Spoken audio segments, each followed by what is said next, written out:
हाँ, तो हमने अप टू लास्ट क्लास जो पढ़ा था वो हमने पढ़ी थी बैक बॉन्डिंग। ठीक है, तो आई होप बैक बॉन्डिंग आप सबको क्लियर होगी। ठीक है, बैक बॉन्डिंग से रिलेटेड मोस्टली जितने सवालात थे वो सब हमने करके देखे थे और किस तरीके से उसको अप्लाई करनेंगे हम। ठीक है, कहाँ कहाँ पर अप्लाई होगा, किस किस तरह के क्वेश्चंस हो सकते हैं, मोस्टली तकरीबन सारे क्वेश्चंस हमने एटलीस्ट कवर कर लिए थे। ठीक है, आज की क्लास में मोस्ट प्रोबेबली हम कोशिश करते हैं कि पी ब्लॉक हम ख़त्म कर दें और पी ब्लॉक ख़त्म करने के बाद मेरा पोर्शन आपके साथ ख़त्म हो जाएगा। ठीक है, फिर then Parvez sir will take all the जितने भी चैप्टर आपके बचेंगे तो वो आपके फिनिश करा देंगे। ठीक है बच्चों, ओके।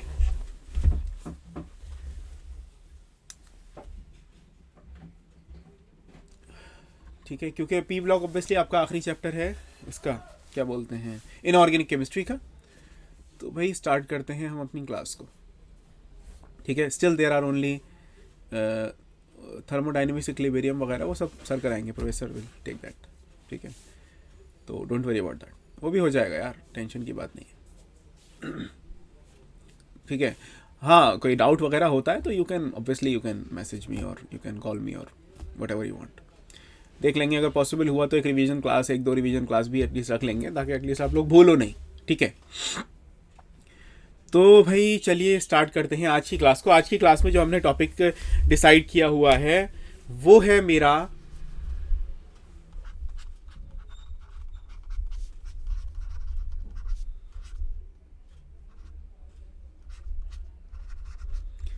Inert pair effect.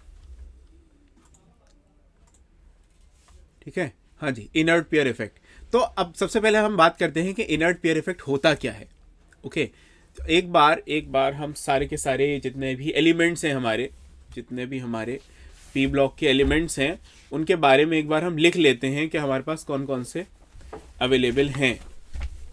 ठीक है, हम दो ग्रुप की बात कर रहे हैं जी, ग्रुप 13 की और ग्रुप 14 की। ग्रुप 13 होती है हमारी बोरॉन फैमिली और ग्रुप 14 होता है हमारा कार्बन फैमिली। बोरॉन की बात की जाए तो बोरॉन, एल्यूमिनियम, गैलियम, इंडियम और thallium. Carbon, silicon, germanium, tin, lead. Configuration एक बार लिख लेते हैं, सिर्फ ब्लॉक्स के नाम लिखेंगे, पूरा कॉन्फ़िगरेशन नहीं लिख रहे। ठीक है, कार्बन की अगर मैं बात करूं तो यहां होता है आपका 2s2 2 सिर्फ 2s एंड 2p।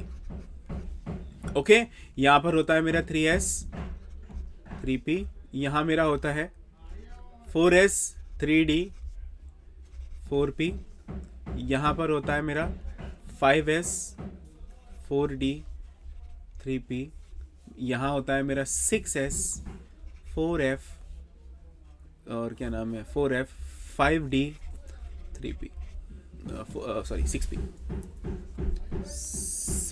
और यहाँ पर 5p। अब ज़रा फ़र्क देखिए, अब ज़रा एक बार फ़र्क देखिए।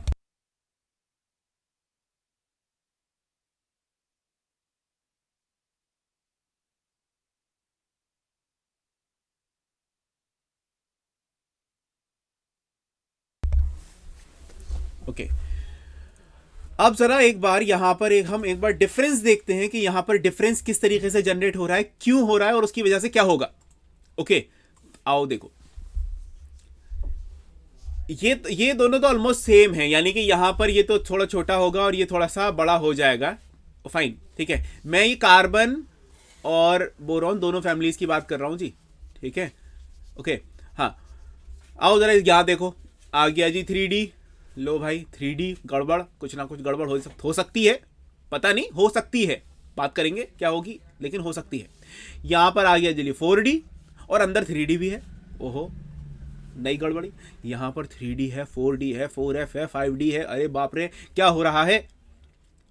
इसकी वजह से कहीं ना कहीं कोई गड़बड़ी क्रिएट होगी। ठीक है, अब मैं बाद में बताऊंगा क्या गड़बड़ी होगी, लेकिन कहीं ना कहीं होगी हमारे माइंड में। जब भी हम इस तरह के कोई क्वेश्चन करते हैं या यहां पर लेकर आते हैं तो यहां पर हमारे माइंड में इस तरह के सवाल आने चाहिए।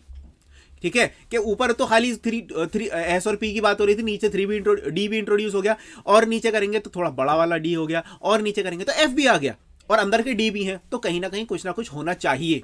ठीक है, आओ जरा देखते हैं क्या होगा। ठीक है, हमने हमने जब स्टार्टिंग में केमिकल बॉन्डिंग पढ़ी थी, तो केमिकल बॉन्डिंग के अंदर हमने एक इफेक्ट पढ़ा था जिसको हम बोलते हैं शील्डिंग। शील्डिंग, यहां पर शील्डिंग जो होती है, शील्डिंग होती क्या है, जैसे फॉर एग्जांपल मेरा है बाहर का इलेक्ट्रॉन और ये है मेरा न्यूक्लियस, ठीक है, और ये येलो वाले जो हैं और ये येलो वाले जो हैं अंदर, ये हैं हमारे अंदर के इलेक्ट्रॉन जिनको हम बोलते हैं कोर इलेक्ट्रॉन्स, ठीक है, यानी कि पेनल्टीमेट इलेक्ट्रॉन्स, ठीक है, इनर वाले, अंदर वाले इलेक्ट्रॉन्स। अब ये अंदर वाले जो इलेक्ट्रॉन्स हैं ये क्या करेंगे, ये बाहर वाले इलेक्ट्रॉन्स को, ये अंदर, ये पीले वाले अंदर वाले इलेक्ट्रॉन्स बाहर वाले इलेक्ट्रॉन्स को कवर अप कर लेंगे, शील्ड कर लेंगे, उनको उसके इफेक्ट से बचाने की कोशिश करेंगे। ये शील्ड है, ये ब्लू कलर की क्या है जी, ये शील्ड है, इनको बचाएंगे। अब ये अंदर वाले इलेक्ट्रॉन्स जो हैं इतने खतरनाक होंगे कि ये बाहर वाले इलेक्ट्रॉन्स पर न्यूक्लियस का इफेक्ट, यानी कि न्यूक्लियस की बाहर के इलेक्ट्रॉन से रिश्तेदारी खत्म कर देंगे। और रिश्तेदारी अगर खत्म हो जाती है, यानी कि अगर कोई ना कोई बैरियर आ जाता है बीच में, तो इफेक्ट कम होने लगता है, असर कम होने लगता है, रिश्तेदार दूर चले जाते हैं। यानी कि जो हमारा न्यूक्लियस है, जो मेरा न्यूक्लियस है, इसका जो असर हो रहा था बाहर के इलेक्ट्रॉन पे, जितना होना चाहिए था उतना नहीं होगा, उससे कम हो जाएगा। कम होने का मतलब ये है, ऑब्वियसली आपको मालूम है न्यूक्लियस जो होता है वो पॉजिटिव चार्ज होता है, और बाहर का जो ये इलेक्ट्रॉन जो होता है ये नेगेटिव चार्ज होता है। ऑब्वियसली यार पॉजिटिव नेगेटिव अट्रैक्ट होने चाहिए थे, लेकिन ये शील्डिंग होने की वजह से वहां पर कोई बैरियर क्रिएट हो जाएगा, और इस बैरियर क्रिएट होने की वजह से पॉजिटिव और नेगेटिव पर, पॉजिटिव नेगेटिव को खींच नहीं पाएगा, यानी कि प्रोटॉन जो है वो इलेक्ट्रॉन्स को खींच नहीं पाएगा, और ना खींचने की वजह से कहीं ना कहीं गड़बड़ी हो जाएगी। दिस इज कॉल्ड शील्डिंग, इसको कहते हैं जी शील्डिंग, ठीक है। यानी कि कहीं पर अगर बहुत बढ़िया शील्डिंग हो रही है तो इसका मतलब यह है बाहर वाला इलेक्ट्रॉन जो है वो बहुत टाइटली बाउंडेड नहीं होगा न्यूक्लियस से, जहां बहुत बढ़िया शील्डिंग हो रही है, ठीक है। अब जरा शील्डिंग की बात कर लेते हैं। जो हमारी शील्डिंग है, बच्चों याद रखना, जो हमारी शील्डिंग है वो शील्डिंग डिपेंड करती है ऑर्बिटल की सिमेट्री पर, सिमेट्री ऑफ ऑर्बिटल। मैंने आपको बताया था कि मेरा एस जो होता है वो बिल्कुल स्फेरिकल होता है जी, ठीक है। अगर मैं पी की बात करूं तो पी देखो जरा हमारा डंबल होता है, लेकिन कुछ इस तरह का होता है, इधर ये एक्स वाला, ये वाई वाला, और ये जेड वाला। अगर मैं डी की बात करूं तो डी जो होता है डबल डंबल होता है, यानी कि वो उसमें कुछ इस तरह के छोटी छोटी सी शील्ड हो जाएगी, ये शील्ड जो है बीच बीच में से सुराख हो जाएंगे, एक तरीके से ये समझ लो। और एफ जो है वो और ज्यादा, उसमें और ज्यादा पेनिट्रेशन हो सकती है। तो मतलब ये है, आप जरा अपने आप देखकर बता दो यार, एस है, पी है, डी है, और एफ में और ज्यादा सुराख हो जाएंगे, तो किसकी शील्डिंग सबसे खराब होगी? अरे भाई सिंपल सी बात है, जिस थाली में छेद होंगे, जिस थाली में यानी कि जिस ऑर्बिटल के अंदर ज्यादा इलेक्ट्रॉन्स होंगे, इसके अंदर एफ में सबसे ज्यादा इलेक्ट्रॉन होते हैं, और ज्यादा इलेक्ट्रॉन होने की वजह से यहां पर इसकी सिमेट्री खराब हो जाएगी। और सिमेट्री खराब एफ की ऑब्वियसली होती है, क्योंकि ये इसका शेप बहुत अलग होता है। एफ का शेप लेकर आते हैं एक बार, एफ का शेप लेकर आते हैं आपके बार एक बार, एफ ऑर्बिटल।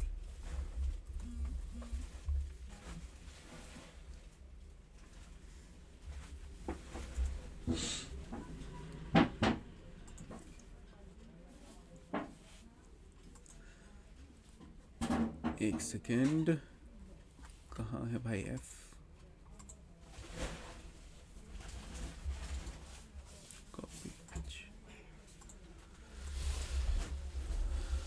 देखो बच्चों,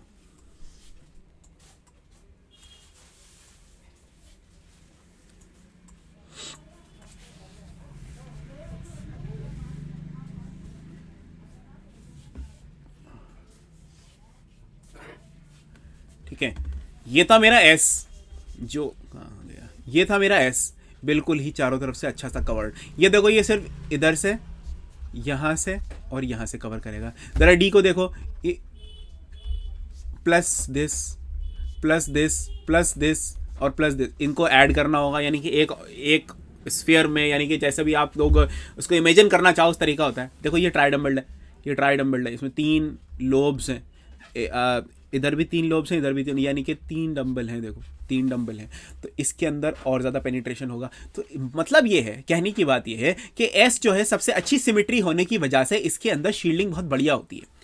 एस की सिमिट्री बढ़िया होने की वजह से ये बेस्ट शील्डिंग होती है जी, इसकी बेस्ट शील्डिंग होती है। और मैं एफ की बात करूं भैया, पुअरेस्ट शील्डिंग।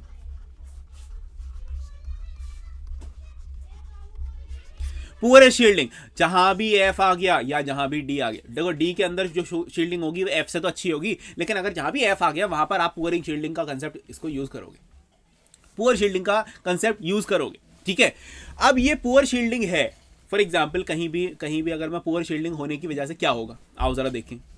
फॉर एग्जाम्पल मैं लेड की बात करूं तो लेड के अंदर एफ भी होता है, ठीक है 6s और क्या नाम है आपका 4f और 5d और 6p। देखो जी इसमें f भी है और d भी है। अब इन्हीं होने की वजह से, इसके होने की वजह से होगा क्या, बहुत गजब हो जाएगा। f की वजह से जो अंदर जो न्यूक्लियस जो था वो बाहर के इलेक्ट्रॉन पे अच्छे से इफेक्ट दिखा पाएगा, यानी कि बाहर के इलेक्ट्रॉन टाइटली बाउंडेड हो जाएंगे, बाहर के। अब ये बाहर के इलेक्ट्रॉन कौन से होंगे, ये भी सुनो, बाहर के इलेक्ट्रॉन कौन से होंगे। देखो ये तो हमने जो लिखा है ये एनर्जी फिलिंग का ऑर्डर है जो कि ऑफबो ने बताया था, लेकिन असल में ऑर्डर क्या होगा भैया, सबको मालूम है 4 अंदर होता है, 5 बाहर होता है, 6 उसके बाहर होता है। तो यानी कि अगर मैं इसका एनर्जी का ऑर्डर तो ये था, लेकिन अगर मैं एक्चुअल ऑर्डर लिखूंगा तो देखो सबको मालूम है एफ होगा यहां पर, फिर डी होगा यहां पर, फिर उसके बाद एस और 6p यहां होगा। तो मतलब ये है एफ के इलेक्ट्रॉन शील्डिंग बेकार कर देंगे, जिस वजह से 6s के इलेक्ट्रॉन टाइटली बाउंड हो जाएंगे जी न्यूक्लियस की तरफ से।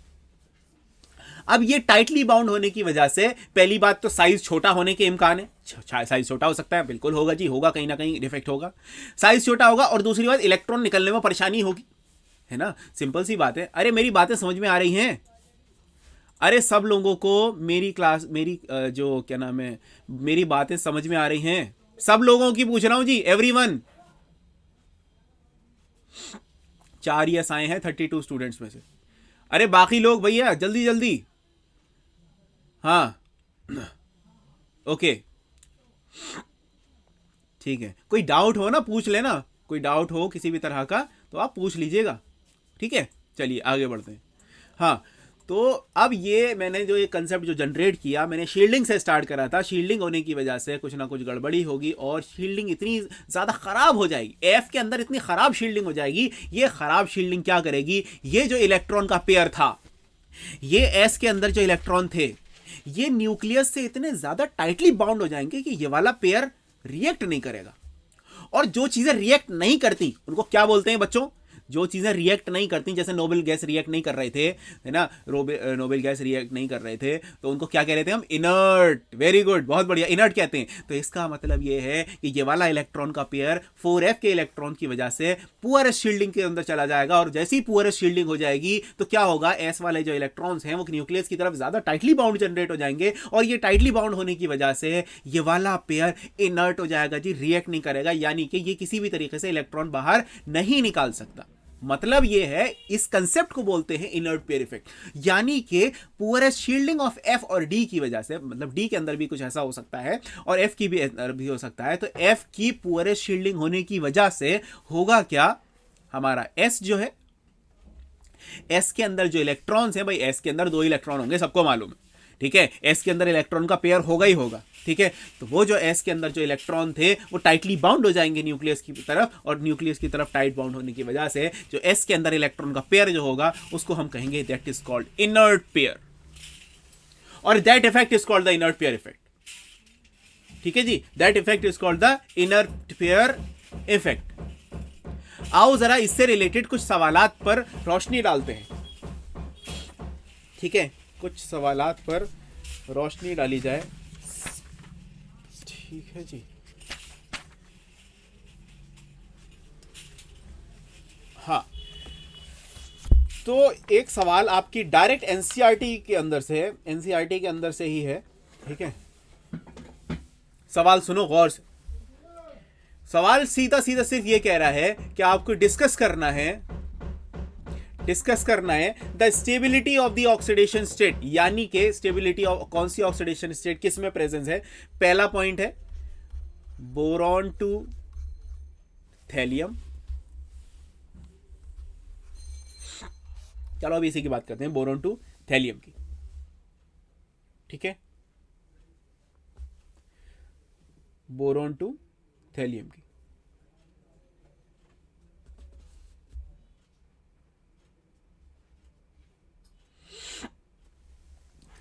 ठीक है, अच्छा जी, आओ जरा बताते हैं, देखते हैं एक बार कि बोरॉन जो है, बोरॉन की बात की जाए तो बोरॉन के अंदर बोरॉन की फैमिली ऑक्सीडेशन स्टेट कौन कौन सी शो कर सकती है। देखो बच्चों, सबको मालूम है बोरॉन के अंदर क्या नाम है, 3 वैलेंस इलेक्ट्रॉन होते हैं और वो तीनों निकाल सकता है। और दूसरी बात ये है, पी के अंदर 1 इलेक्ट्रॉन होता है तो वो 1 भी निकाल सकता है। तो यानी कि या तो +1 दिखाएगा या फिर +3 दिखाएगा, या तो +1 ऑक्सीडेशन स्टेट दिखाएगा या फिर +3 दिखाएगा।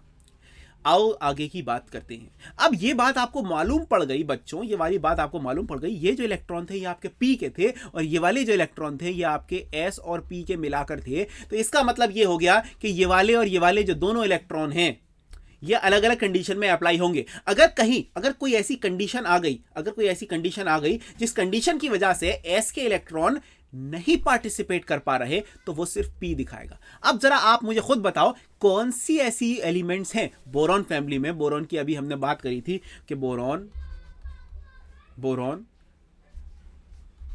एल्यूमिनियम, गैलियम, इंडियम और थैलियम, इनकी हमने बात करी थी। तो जरा देखो, मैंने आपको बताया था कि जी यहां तो नॉर्मल है, तो 2s2p 3s3p। ठीक है, देखो जी डी जनरेट हो गया, यहां पर डी आ गया, यहां पर भी डी आ गया और यहां पर डी और एफ भी आ गया। वाह भाई वाह, डी एफ आ गया। इसका मतलब ये हुआ यहां पर शील्डिंग खराब होती जा रही है और शील्डिंग खराब होने की वजह से जो बाहर का इलेक्ट्रॉन है टाइटली बाउंड होता जा रहा है, जिस वजह से जो इलेक्ट्रॉन्स हैं वो निकल नहीं पा रहे। इसका मतलब ये है वो +3 नहीं दिखा पाएंगे। तो आखिर की अगर मैं थैलियम की बात करूं तो ये इसके अंदर +1 ऑक्सीडेशन स्टेट ही सबसे ज्यादा स्टेबल होती है। It will be most stable.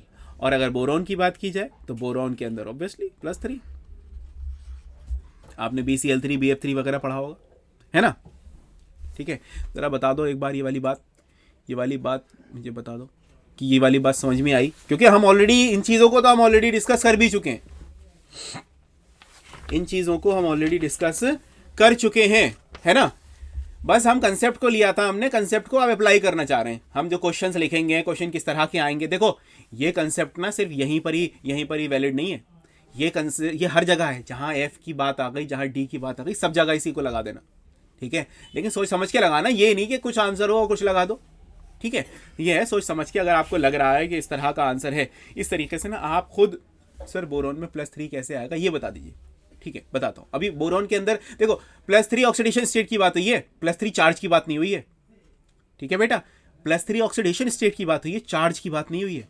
अभी तो ये वाली मैं बात करने ही वाला था आपसे। अभी तो मैंने बोरॉन की एबनॉर्मल प्रॉपर्टीज के बारे में हम ये बात पढ़ेंगे। चलो अभी कर ले रहे हैं बात कि बच्चों याद रखना, बोरॉन जो है ना कभी भी +3 चार्ज नहीं दिखाता, नेवर। ठीक है, लेकिन अगर मैं क्या नाम है इसकी बात करूं, गैलियम की या इंडियम की, ये +3 दिखा सकता है। उसका क्या रीजन है?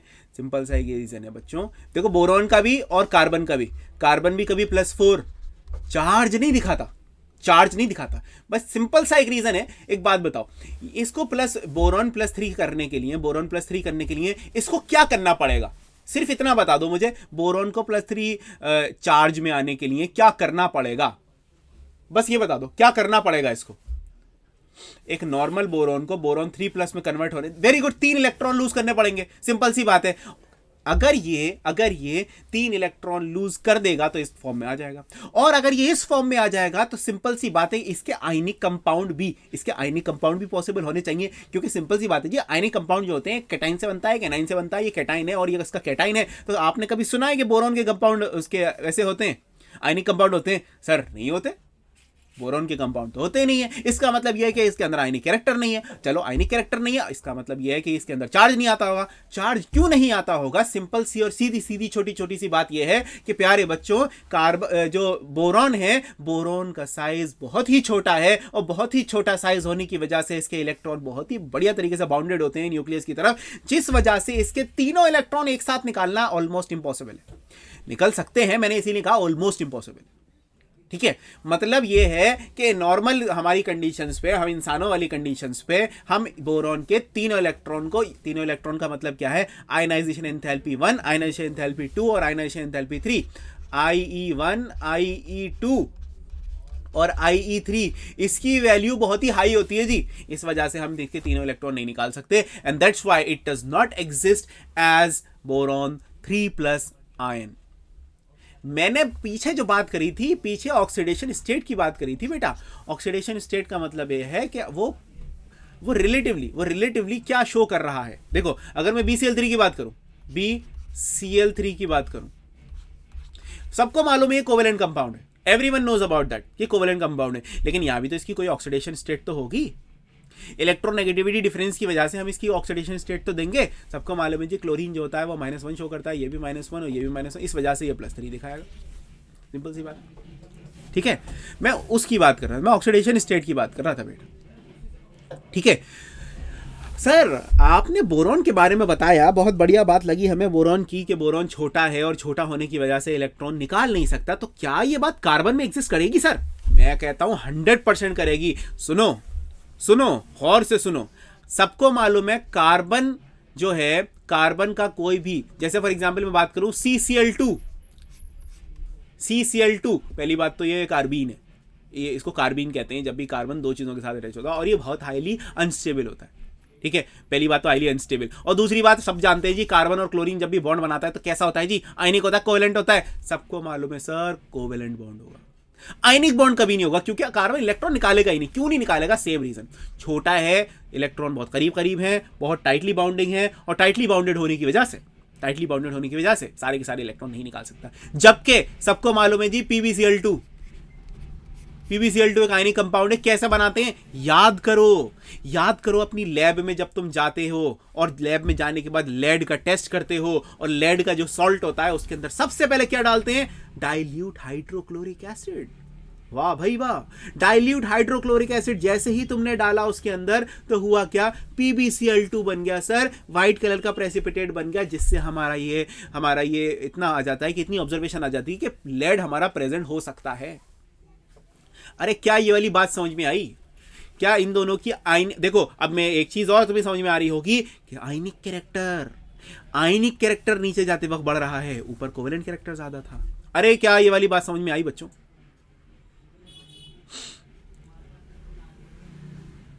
अच्छा, ओके। लैब की बात पे बोल रहे थे क्या? लैब वाली बात समझ में नहीं आई? लैब वाली बात समझ में नहीं आई, या ये वाली बात समझ में नहीं आई कि क्या नाम है कि सर आयनाइजेशन, अच्छा नेचर की बात, ओके, इसका नेचर कैसा होगा?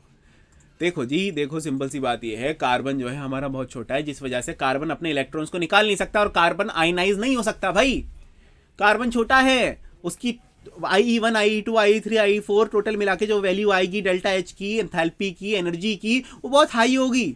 यानी कि हम कार्बन के 4 इलेक्ट्रॉन नहीं निकाल सकते, लेकिन हम लेड के इलेक्ट्रॉन्स निकाल सकते हैं 4। ठीक है, क्यों? क्योंकि कार्बन का जो साइज है वो बहुत ही ज़्यादा छोटा है, बहुत ज़्यादा छोटा है, और बहुत ज़्यादा छोटा साइज होने की वजह से ये अपने सारे इलेक्ट्रॉन्स नहीं निकाल पाए। लेड का रिलेटिवली साइज बहुत बड़ा है, इसलिए लेड अपने इलेक्ट्रॉन्स को निकाल देता है।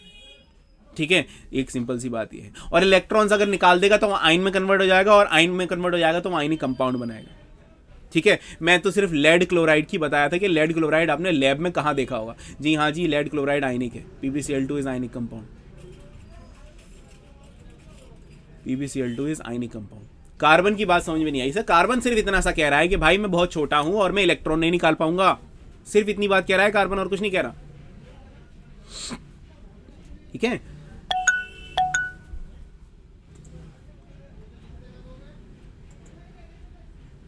जी। तो ये जो CCl2 है ये एग्जिस्ट करता है? ये एक्चुअली ये कार्बीन है। CCl2 जो है, ठीक है, डाइक्लोरो कार्बीन कहते हैं इसे। ये कार्बीन कंपाउंड है। असल में CCl4 एग्जिस्ट करता है। ठीक है, क्योंकि क्या आप जितना भी पीरियोडिक टेबल के ऊपर रहेंगे उतनी ज्यादा बड़ी वाली ऑक्सीडेशन स्टेट ज्यादा स्टेबल होती है ऊपर की तरफ, और आप जितना नीचे चले जाएंगे इनर्ट पेयर इफेक्ट होने की वजह से कम वाली ऑक्सीडेशन स्टेट ज्यादा स्टेबल होती है। तो ऊपर जो है कार्बन CCl2 से ज्यादा इतना स्टेबल नहीं होता, CCl4 ज्यादा स्टेबल होता है कार्बन के अंदर। ठीक है, क्योंकि ये कार्बीन है। कार्बीन अनस्टेबल होती है, मतलब इतना समझ लो बस। कार्बन इतना आपके इतने सिलेबस में तो ज़्यादा तो है नहीं, लेकिन बस कहने वाली बात यह है कि कार्बन का जो है carbon +4 oxidation state is more stable in carbon as compare to +2 oxidation state.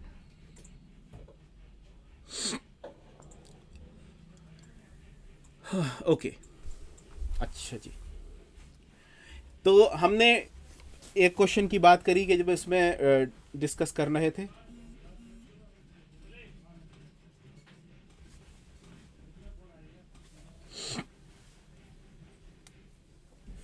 Thallium के बारे में पूछ रहा है जी, थैलियम टीएल। टीएल, अब टीएल सोचते ही, टीएल जैसे ही मैं बोलूं, टीएल बोलते ही आपके दिमाग में ये आ जाना चाहिए मैं कौन से ग्रुप की बात कर रहा हूं। जरा जल्दी से बता दो कौन से ग्रुप की बात कर रहा हूं। टीएल का नाम लेते ही सबसे पहले वेरी गुड, ग्रुप 13 की बात कर रहा हूं। सर ये पीरियोडिक टेबल का ऊपर नीचे का समझ, वही बताता हूं, अभी वही बता रहा हूं, जो पीरियोडिक टेबल ऊपर नीचे जो बोला है ना मैंने, वही बताता हूं एक मिनट। ठीक है, थैलियम, थैलियम के बारे में कहा गया है कि सर थैलियम के अंदर ना +1 oxidation state is more stable, it is more stable then +3। +3 stable नहीं होती जी, +1 स्टेबल होती है। क्या रीजन है, जरा जल्दी से बताओ क्या रीजन है, खुद सोचना। +1 स्टेबल है, +3 नहीं है, यानी कि 3 इलेक्ट्रॉन ने निकाला, 3 इलेक्ट्रॉन ने निकाला, यानी कि 2 इलेक्ट्रॉन जो है वो किसी तरीके से टाइटली बाउंडेड है न्यूक्लियस की तरफ, और टाइटली बाउंडिंग है तो इसका मतलब ये है कि जो इफेक्ट है, very good very good very good, बहुत बढ़िया बहुत बढ़िया, inert pair effect, inert pair effect, very good भाई। इस तरीके से अपना दिमाग दौड़ाना है, इसी तरीके से सारे आंसर आने चाहिए। ये याद रखना, याद रखना कि अगर फॉर एग्जाम्पल आपका बोर्ड तो क्लियर हो जाएगा, बोर्ड एग्जाम होंगे वो भी हो जाएंगे, लेकिन आपकी हायर एजुकेशन के हिसाब से भी ये कंसेप्ट बहुत ज़्यादा इंपॉर्टेंट है। ये कहीं भी आ जाता है, ये कंसेप्ट कहीं भी आ जाता है, आप एक्सपेक्ट भी नहीं करोगे और वहाँ भी जनरेट हो जाएगा। ठीक है, तो खैर चलेंगे इसी हिसाब से कंसेप्ट को लेकर चलेंगे, और ये बहुत ज़्यादा हेल्पफुल होगा जी आपके स्पेशली एग्जाम्स में, जो कि आपके कॉम्पिटिटिव एग्जाम्स हैं। चलो बहुत बढ़िया, आओ एक और क्वेश्चन देखो, एक और क्वेश्चन देखो। जो आपका गैलियम है, गैलियम जो है, गैलियम +1, गैलियम प्लस जो है ये ना डिस्प्रोपोर्शनेट हो जाता है, ये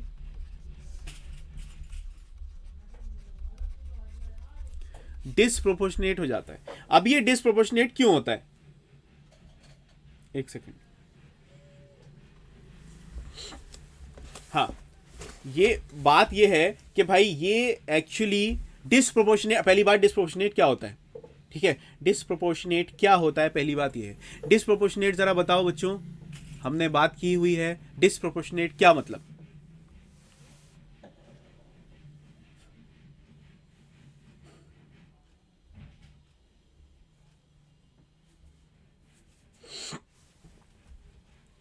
जवाब क्यों नहीं दे रहे बच्चों। डिस्प्रोपोर्शनेट का मतलब होता है ये ऑक्सीडाइज और रिड्यूस दोनों करता है अपने आप, ठीक है। जो गैलियम जो मेरा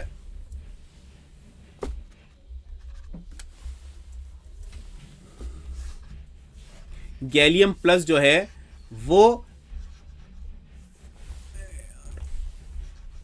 गैलियम में भी कन्वर्ट हो जाता है, यानी कि ये हो गया रिडक्शन, और इसके साथ साथ ये गैलियम 3+ में भी कन्वर्ट हो जाता है अपने आप नॉर्मली, डिस्प्रोपोर्शनेट। यानी कि मतलब ये हो गया कि ये तो हुआ मेरा रिडक्शन और ये हो गया मेरा ऑक्सीडेशन। इसको कहते हैं जी डिस्प्रोपोर्शनेट, यानी कि डिस्प्रोपोर्शनेशन रिएक्शन, ठीक है। अब जरा एक बात बताओ, अब जरा एक बात बताना बहुत अच्छे से, अगर मैं बोरॉन फैमिली की बात करूं, ठीक, कार्बन फैमिली की नहीं, सॉरी बोरॉन फैमिली की, तो पहले आता है बोरॉन, फिर आएगा एल्यूमिनियम, फिर आएगा गैलियम, फिर आएगा इंडियम, नहीं गैलियम के बाद हाँ इंडियम, फिर थैलियम, फिर थैलियम। जरा देखो ये ऊपर से नीचे जाएगा, ठीक है, मैं आपको बता चुका हूं ऊपर से नीचे जाते वक्त +1 ऑक्सीडेशन स्टेट की स्टेबिलिटी बढ़ती है, +1 ऑक्सीडेशन स्टेट की, और +3 ऑक्सीडेशन स्टेट की जो स्टेबिलिटी है वो डिक्रीज होती है। गैलियम तो बीच में है सर, याद रखना बच्चों, गैलियम के अंदर +3 oxidation state will be more stable, it will be more stable as compare to +1। और यही कारण है कि ये +1 में एग्जिस्ट नहीं करता, ये फौरन क्या करेगा, एक गैलियम आया, एक प्लस वाला, और एक दूसरा आया इसके साथ, ये बोलेगा भाई ऐसा है, एक और आया, ये भाई ऐसा है, काम करो, मैं +1 में तो खुश हूं नहीं, तो एक काम करते हैं, मेरे पास 2 इलेक्ट्रॉन है, एक इलेक्ट्रॉन तुम ले लो, एक इलेक्ट्रॉन तुम ले लो, तो मैं तो हो गया गैलियम 3+, और ये हो गए gallium.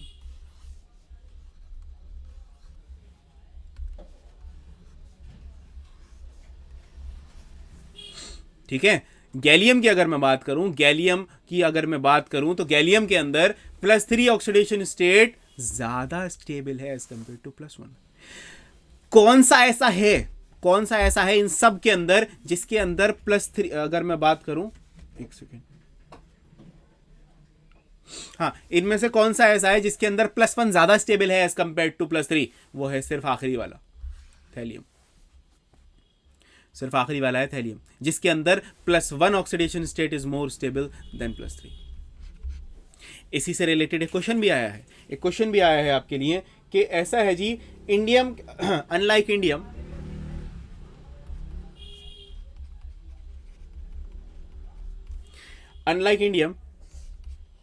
Tl+ is more stable।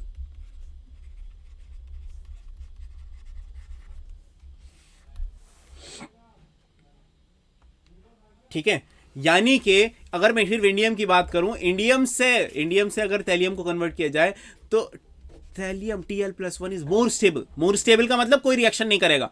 ठीक है, वो कोई रिएक्शन नहीं करेगा, मतलब यह है कि इंडियम जो है वो डिस्प्रोपोर्शनेट कर जाता है, लेकिन थैलियम प्लस डिस्प्रोपोर्शनेट नहीं करता। क्यों नहीं करता जी? क्योंकि इसके अंदर +1 ऑक्सीडेशन स्टेट ज्यादा स्टेबल होती है एज कंपेयर टू +3। सिर्फ आखिरी वाले की बात हो रही है, इधर थैलियम है और दूसरी तरफ लेड है। लेड के अंदर +2 और +4 हो सकती हैं, तो इसका मतलब यहां पे +2 ज्यादा स्टेबल होगी, +4 ज्यादा स्टेबल नहीं होगी। ऊपर वालों में तो सेम कंसेप्ट रहेगा।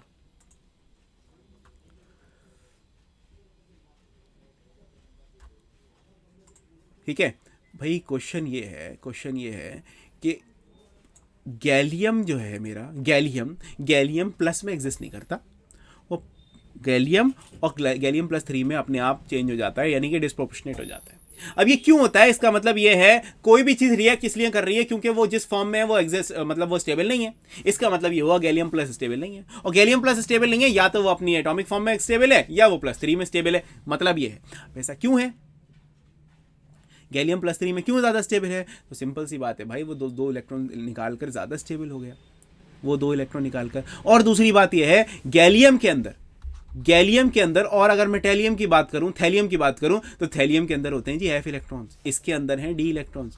इसके अंदर बेहतर शील्डिंग है या इसके अंदर बेहतर शील्डिंग है? ऑब्वियसली D के अंदर बेहतर शील्डिंग है। D के अंदर थोड़ी बेहतर, मैं कंपेयर कर रहा हूं उसको F से, S और P से कंपेयर नहीं कर रहा, मैं उसको F से कंपेयर कर रहा हूं। तो F से तो बेहतर ही शील्डिंग है, इसकी वजह से उसके 2 इलेक्ट्रॉन निकल जाएंगे, और 2 इलेक्ट्रॉन निकलने की वजह से थैलियम के अंदर इनर्ट पेयर इफेक्ट शो होगा, गैलियम के अंदर इनर्ट पेयर इफेक्ट नहीं होगा।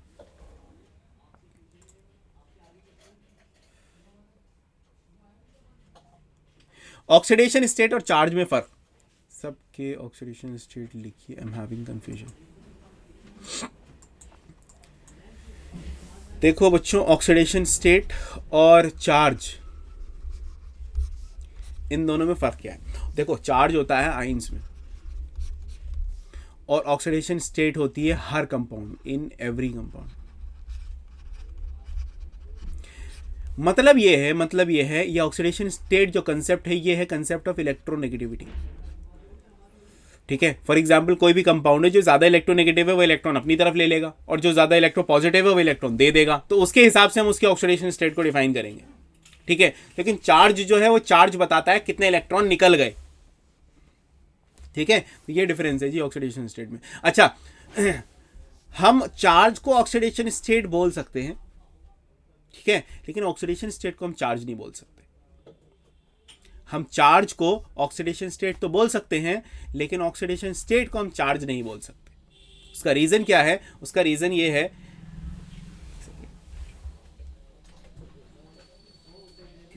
7 बजे के बाद,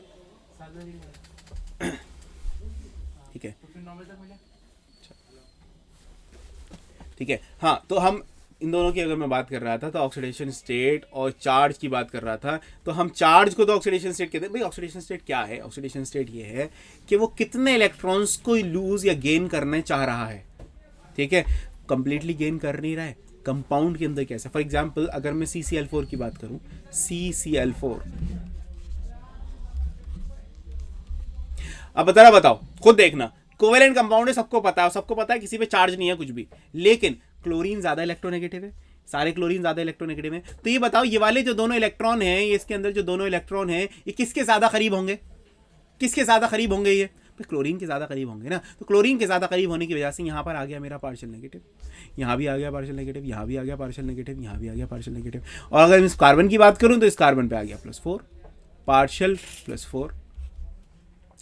तो ये जो है, इस तरह का जो आपका ये पार्शियल चार्ज जो जनरेट हुआ है, ये होती है मेरी ऑक्सीडेशन स्टेट, ठीक है। इट डिपेंड्स कि हमारे आसपास के एलिमेंट कौन से। अब देखो, जो ऑक्सीडेशन स्टेट है, एक सेकंड,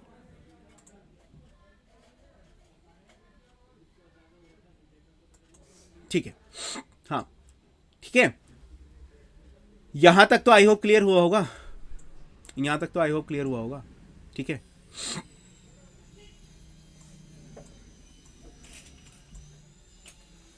क्योंकि बाद में जाकर आप देखोगे कि कार्बन भी कई सारी ऑक्सीडेशन स्टेट शो कर रहा है, सिर्फ +2 और +4 नहीं, +3 भी करता है, माइनस में भी करता है, ठीक है। वो बाद में जाके, अभी कंफ्यूज नहीं कर रहा मैं आपको, ठीक है। अभी कंफ्यूज हो जाओगे बहुत सारी चीजें बताने पे, लेकिन अभी नहीं बता रहा, लेकिन ये ऐसे समझ सकते हो, इस तरीके से समझ सकते हो, ठीक है। ऑक्सीडेशन स्टेट कैसी भी हो सकती है, लेकिन चार्ज जो है, चार्ज डिपेंड करेगा कितने इलेक्ट्रॉन वो निकाल रहा है या गेन कर रहा है, ठीक है। Okay,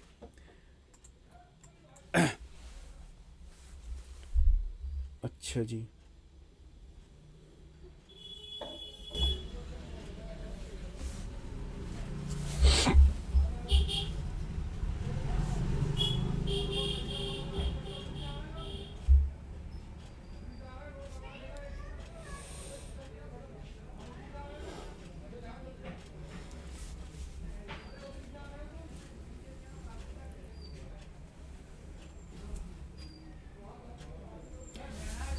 okay. ये जैसे क्वेश्चन मैंने अभी बताया था, ये वाला क्वेश्चन एक और आपके कंसेप्चुअल्स में अवेलेबल है कि बोरॉन का +3 आयन नॉट स्टेबल, बोरॉन बनाता ही नहीं है। क्यों नहीं बनाता? क्योंकि भाई सिंपल सी बात है, यहाँ पर तीनों आयनाइजेशन एंथैल्पी इतनी ज़्यादा हैं कि इतनी हम कवर नहीं कर सकते, और that's why we can not form this as ionized form. Boron के तीनों इलेक्ट्रॉन निकालने में बहुत ज़्यादा एनर्जी की ज़रूरत है, और वो एनर्जी हम इतनी नहीं दे सकते, जिस वजह से बोरॉन +3 आयन में एग्जिस्ट नहीं करता, ठीक है। एक और ऐसे ही क्वेश्चन पूछा गया है कि सर बोरॉन जो होता है और आपके साथ एल्यूमिनियम जो है, यह आमतौर पे कोवेलेंट बॉन्ड बनाता है, कोवेलेंट बॉन्ड बनाता है। क्यों बनाता है जी कोवेलेंट बॉन्ड? याद करो कोवेलेंट बॉन्ड की कंडीशन, क्या कंडीशन है कि वो इलेक्ट्रॉन नहीं निकाल सकते, और इलेक्ट्रॉन कौन नहीं निकाल सकते? जिनकी आयनाइजेशन एंथैल्पी बहुत ज्यादा होगी। तो सिंपल सी बात यह है कि बोरॉन और एल्यूमिनियम की तीनों इलेक्ट्रॉन्स की the ionization enthalpy, the combined ionization enthalpy IE1, IE2 or IE3 of the boron and aluminium is too much high that we cannot reach there. That's why we will not be able to remove all 3 electrons from boron and aluminium, and that's why it will never form the ionic compounds, and it will always have the covalent compounds. It will always have. Sir oxidation state can be 0, बिल्कुल हो सकती है जी, oxidation state 0 भी हो सकती है, कोई problem नहीं है, 0 भी हो सकती है। देखो एग्जांपल देता हूं, देखो ClCl, इस वाले Cl की बात करूं और इस वाले Cl की बात करूं, कौन ज्यादा इलेक्ट्रोनेगेटिव है? दोनों बराबर है, तो इसका भी ऑक्सीडेशन स्टेट 0, ऑक्सीडेशन स्टेट 0,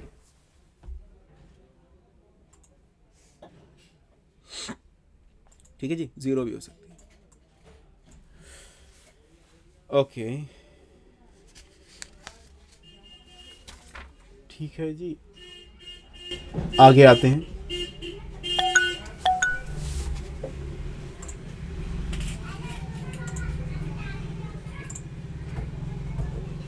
जी बोलिए। सर जो आपने अभी बोरोन एंड एल्यूमिनियम का क्वेश्चन कराया था वो रिपीट। बोरोन और एल्यूमिनियम का, अच्छा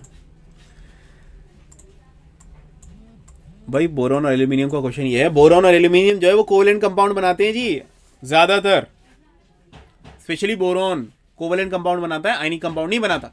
और कोई भी चीज आयनिक कंपाउंड कब बनाती है, जब वो इलेक्ट्रॉन रिलीज करती है। क्या बोरोन और एल्यूमिनियम के इलेक्ट्रॉन आराम से रिलीज हो सकते हैं, नहीं हो सकते।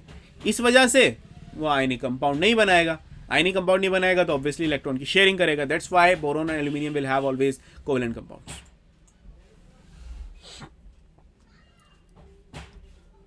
ठीक है, एक क्वेश्चन था, कहाँ गया यार,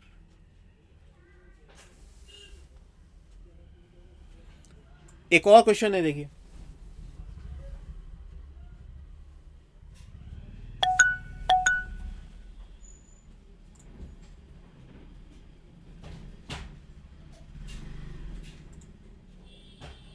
जी बोरोन और एल्यूमिनियम में ionization enthalpy first, second and third high की होती है, जबकि तो उसमें से शील्डिंग इफेक्ट होने की वजह से इलेक्ट्रॉन साइज तो बहुत छोटा है ना, साइज तो बहुत छोटा है ना बेटा, इसलिए हमने आयनाइजेशन एंथैल्पी जब पढ़ी थी तो एक फैक्टर ये भी तो पढ़ा था कि जब साइज छोटा होता है तो इलेक्ट्रॉन बड़ी देर से निकलता है, और साइज बड़ा होगा तो जल्दी निकल जाएगा, है ना। तो वो वाला फैक्टर भी है। क्वेश्चन है आपके लिए, बिल्कुल सेम इसी तरह का ही क्वेश्चन है, बिल्कुल सेम इसी तरह का क्वेश्चन है कि why carbon forms all covalent bonds whereas lead forms ionic compound।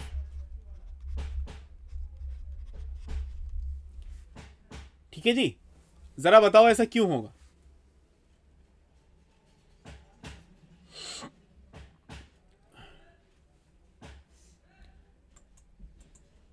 बताओ बच्चों ऐसा क्यों होगा। कार्बन जो है वो सारे कोवेलेंट बॉन्ड बनाता है, लेकिन लेड जो है, बिल्कुल आखिरी वाला लेड जो है वो आयनिक कंपाउंड बनाएगा। क्या मतलब, क्यों बनाएगा, ऐसे कैसे बना लेगा। इसलिए बना लेगा सर, कार्बन जो है वो बहुत छोटा है, जिस वजह से उसके चारों इलेक्ट्रॉन निकालना बड़ा मुश्किल है, और चारों इलेक्ट्रॉन निकालना भी मुश्किल है और चारों इलेक्ट्रॉन लेना भी बड़ा मुश्किल है। इतना सा इलेक्ट्रॉन, वो इतना सा एटम 4 इलेक्ट्रॉन और ले लेगा तो इंटर इलेक्ट्रॉनिक रिपल्जन नहीं हो जाएगा, हाईली अनस्टेबल। ठीक है, तो होगा क्या, ना वो इलेक्ट्रॉन ले सकता और ना वो इलेक्ट्रॉन दे सकता, जिस वजह से वो इलेक्ट्रॉन की शेयरिंग करेगा। रीजन क्या है जी, small size, very small size of the carbon. लेकिन लेड जो है वो बहुत, हाँ बोलिए।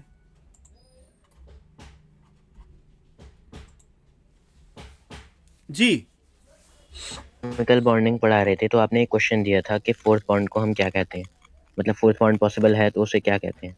हाँ, सर उसका आंसर अभी दूं, सर आपको अभी देना है तो, या फिर लास्ट में भी दे सकते हैं आप। कोई बात नहीं, वैसे आपको ये वाला क्वेश्चन बाद में ही पूछ लेते, कोई बात नहीं, चलो अभी दे देते हैं, कोई बात नहीं। ठीक है, देखो पहला बॉन्ड होता है सिग्मा, दूसरा बॉन्ड होता है आपका पाई, ठीक है, तीसरा बॉन्ड भी पाई, ठीक है, चौथा अगर बॉन्ड आता है उसको बोलते हैं delta bond, delta bond. Okay, delta के बाद आता है फाई बॉन्ड। जो डेल्टा बॉन्ड होते हैं, डेल्टा बॉन्ड असल में 4 बॉन्ड होते हैं डेल्टा, क्योंकि एक सिग्मा, 2 पाई, 2 पाई के बाद आते हैं आपके 4 डेल्टा बॉन्ड। ठीक है, खैर उनकी बात करेंगे बाद में। ठीक है, डेल्टा, डेल्टा के बाद आते हैं 5 बॉन्ड्स। ठीक है, वो यहाँ नहीं होते, वो होते हैं कोऑर्डिनेशन केमिस्ट्री में, वो भी हाईली एडवांस कोऑर्डिनेशन केमिस्ट्री। ठीक है, 5 बॉन्ड तो शायद मैंने भी कभी नहीं पढ़ा है, एक कंपाउंड पढ़ा है 5 बॉन्ड का, उसके अलावा और कोई नहीं पढ़ा है। ठीक है, हाँ तो भाई लेड बड़ा है, बहुत बढ़िया बात। साइज ऑफ द कार्बन बहुत छोटा है, वेरी गुड। ठीक है sir, because of the small size carbon has high ionization enthalpy, बहुत बढ़िया। ठीक है, बहुत अच्छे, बहुत सही जा रहे हैं बच्चे। ठीक है सर, ठीक है, वेरी गुड, चलो वेरी गुड। लेड बड़ा है, लेड बड़ा होने की वजह से, अच्छा लेड बड़ा है, चलो बहुत बढ़िया बात। बच्चों ने, एक ने किसी ने बोला है कि सर लेड बहुत बड़ा है, ठीक है अच्छी बात है। लेड बड़ा है तो क्या लेड अपने चारों के चारों इलेक्ट्रॉन दे देगा? अगर लेड बड़ा है तो क्या ये Pb+4 बना देगा? यस और नो में बताना। क्या लेड अगर बड़ा है तो लेड क्या अपने चारों इलेक्ट्रॉन दे देगा? जल्दी जल्दी जवाब दो, आइदर यस और नो, जैसे जैसा है जल्दी जल्दी बताओ। बहुत सारे बच्चे कह रहे हैं नो, कुछ बच्चे यस भी कह रहे हैं, ठीक है कोई बात नहीं। Very good very good. तो बच्चों सिंपल सी बात है, क्या रीजन है जी? सर लेड के अंदर एफ आ जाते हैं और एफ होने की वजह से क्या होता है? इनर्ट पेयर इफेक्ट जनरेट हो जाता है, जिस वजह से एस के इलेक्ट्रॉन निकाल नहीं पाता है वो, और इलेक्ट्रॉन ना निकालने की वजह से लेड सिर्फ +2 में एग्जिस्ट करता है, +2 में एग्जिस्ट करता है लेड,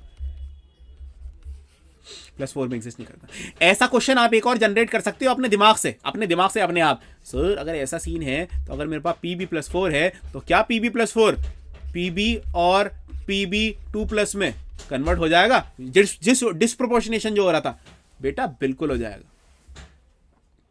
बिल्कुल हो जाएगा। एक सेकंड, यहां पे डिस्प्रोपोर्शनेशन हो रही है, यहां तो 2 इलेक्ट्रॉन इसको लेने चाहिए ना, सॉरी ये तो रिडक्शन है, सॉरी ये रिडक्शन है। लेड के अलावा और किसी कंपाउंड की अगर मैं बात करूं, ठीक है, लेड के अलावा अगर मैं जैसे इंडियम की बात करूं, मैं इंडियम 2+, क्या इंडियम 2+ जो है वो डिस्प्रोपोर्शनेट करेगा? बिल्कुल करेगा, क्योंकि उसके अंदर +4 ज़्यादा स्टेबल है एज कम्पेयर टू +2। लेकिन लेड जो है, लेड का +2 ज़्यादा स्टेबल है, जिस वजह से ये रिड्यूस और ऑक्सीडाइज नहीं हो पाएगा। ठीक है, लेड का जो +2 जो मैंने पहले इक्वेशन लिखी थी लेड 2+ वाली, लेड 2+ क्या लेड 0 और लेड 4+ में कन्वर्ट हो जाएगा? सर बिल्कुल नहीं होगा, क्योंकि इसका +2 ज़्यादा स्टेबल है, ये वाला स्टेबल नहीं है, जिस वजह से ऐसा नहीं होगा कुछ, जिस वजह से ऐसा कुछ नहीं होगा। +3 कहाँ से आ गया बेटा? लेड की बात कर रहे हैं, कार्बन फैमिली की बात कर रहे हैं। कार्बन फैमिली में तो +3 का कोई वही नहीं है रोल।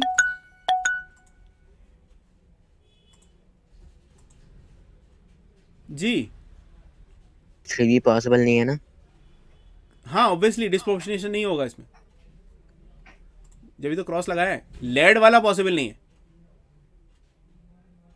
Okay sir. ठीक है, क्योंकि लेड जो है +2 में ही एग्जिस्ट करता है। लेड जो है वो +2 में ही एग्जिस्ट करता है। क्यों भाई, क्यों एग्जिस्ट करता है? क्योंकि वो +4 उसका स्टेबल नहीं होता इनर्ट पेयर इफेक्ट की वजह से। ठीक है भाई, आओ थोड़ा और आगे आते हैं, थोड़े और अच्छे क्वेश्चंस लेकर आते हैं।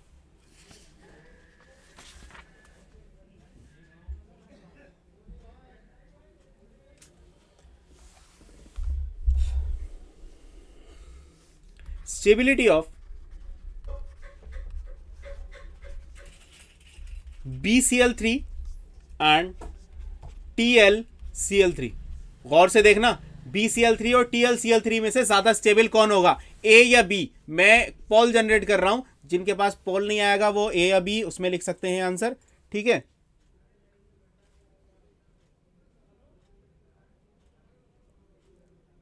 इंडियम की जो इक्वेशन है उसको कंप्लीट कर दूं उसमें, यार देखो +2 वाला तो कभी भी वो नहीं करेगा, +2 वाला तो कभी नहीं करेगा, लेकिन ये है कि जो इंडियम है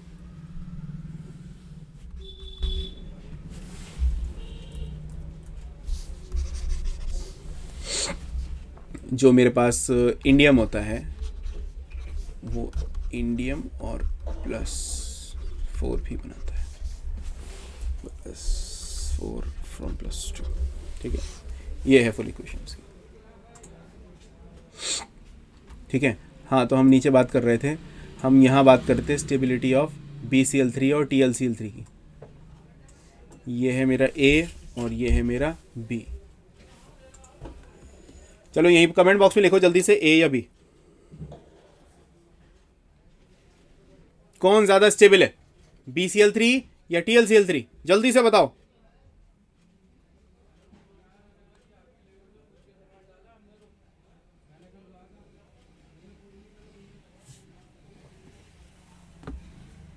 बहुत सारे बच्चे ए लिख रहे हैं, कुछ बच्चे बी भी लिख रहे हैं। चलो कोई बात नहीं, सबके आंसर आने चाहिए जी, सबके।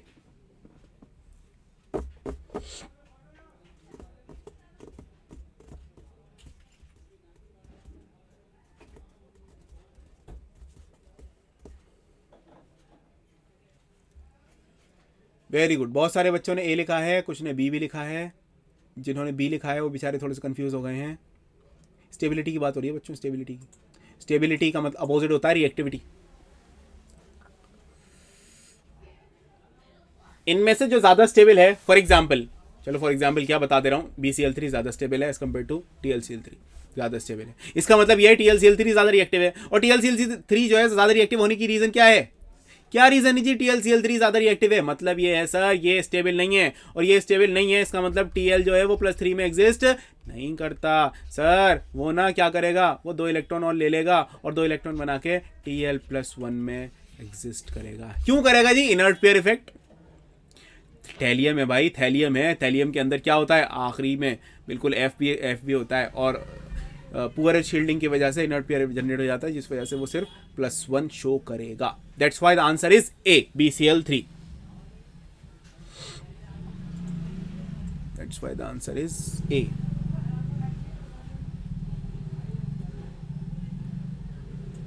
अच्छा, एक बात बताना बच्चों, एक बड़ी इंपॉर्टेंट बात है। क्वेश्चन,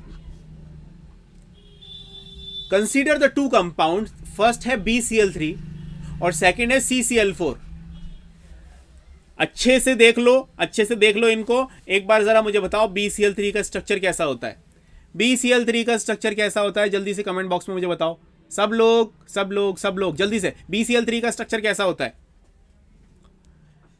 BCl3 का स्ट्रक्चर कैसा होता है?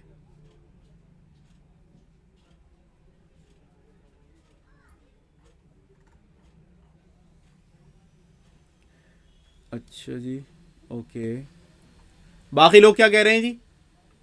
ट्रायगोनल प्लेनर, बहुत बढ़िया। मतलब बच्चों को मालूम है कि BCl3 सर ट्रायगोनल प्लेनर होता है, इधर बीच में बोरॉन, इधर क्लोरीन और एक इधर क्लोरीन, बिल्कुल प्लेनर मॉलिक्यूल है। लेकिन अगर मैं CCl4 की बात करूंगा, CCl4 कैसा होता है जी? टेट्राहेड्रल होता है। एक C यहाँ पर, एक Cl इधर, एक Cl इधर, एक Cl अबव द प्लेन और एक Cl बिलो द प्लेन। चारों तरफ से घेर लिया गया है कार्बन को। ये सिर्फ और सिर्फ 2 डायमेंशनली घेरा है, यहां से और यहां से नहीं घेरा है। यहां से और यहां से इसकी घेराबंदी नहीं हुई है, लेकिन कार्बन जो है बेचारा चारों तरफ से घेर लिया गया है। यहां तक बात समझ में आई है बच्चों या नहीं? वेरी गुड, बहुत बढ़िया, ग्रेट। आओ जरा देखो, पूछा गया है BCl3 और CCl4 में से पानी से यानी कि वाटर से रिएक्ट कौन जल्दी कर जाएगा?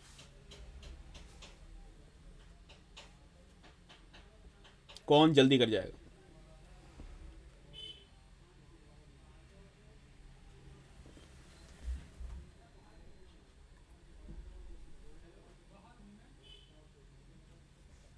भाई साहब, BCl3 को सिर्फ एक तरफ से क्लोरीन ने घेरा है। और दूसरी बात भी तो सुन लो, दूसरी बात यह है कि बोरॉन के अंदर आपको सबको पता है कि एम्प्टी ऑर्बिटल भी तो था। इसमें कार्बन में कोई एम्प्टी नहीं है, इसके अंदर एम्प्टी है, बोरॉन के अंदर एम्प्टी ऑर्बिटल। तो अब बताओ जरा, वाटर में अगर मैं दोनों चीज़ें डालूंगा तो वाटर के साथ कौन सी चीज़ रिएक्ट कर जाएगी?